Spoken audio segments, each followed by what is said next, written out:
comment bien choisir son prestataire informatique. C'est une opération qu'on ne réalise pas couramment et donc souvent les entreprises et les entrepreneurs, les décideurs sont un peu perdus face à cette question. Avant de choisir son prestataire informatique, je recommande tout d'abord d'analyser sa santé financière. Quand vous allez vous associer avec un partenaire informatique, vous allez le faire dans la durée et pourtant notre industrie est très changeante. Donc la santé financière des interlocuteurs est absolument à valider et c'est un point important qui est souvent oublié. Deuxième point, quelle est la stratégie adoptée par le prestataire en matière de cloud computing? Possède-t-il ses propres infrastructures? Si oui, ça peut être une bonne idée de les visiter. A-t-il des accords avec ce qu'on appelle des cloud enablers? Et à ce moment-là, quelles sont la nature de ces accords, de ces contrats?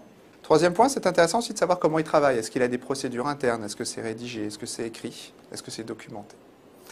La documentation, c'est un point important et c'est un point qu'on va retrouver dans la deuxième phase qui est quand je travaille avec mon prestataire, eh bien, je dois l'inviter à documenter ce qu'il réalise de manière à avoir les mots de passe, les identifiants, d'avoir toutes les informations qui sont importantes pour l'entreprise.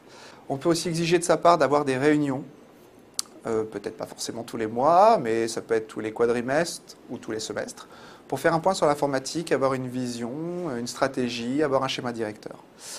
Enfin, dernier point, c'est important de pouvoir récolter de sa part des modes opératoires ou des éléments qui seraient à même d'assurer du transfert de compétences de lui vers vous.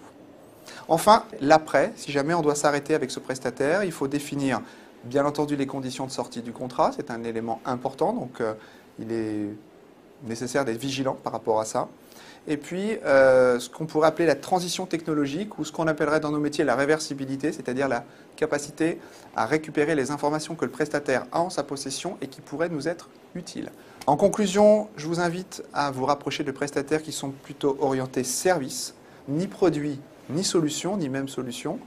Je vous invite à faire attention à l'importance du contrat que vous avez, qui vous engage, qui vous lie avec ce prestataire informatique. Et je pense qu'avant tout, il faut établir la vision que le prestataire a de l'informatique et voir si cette vision est conforme, on pourrait même dire compatible dans nos métiers, avec votre propre vision du business.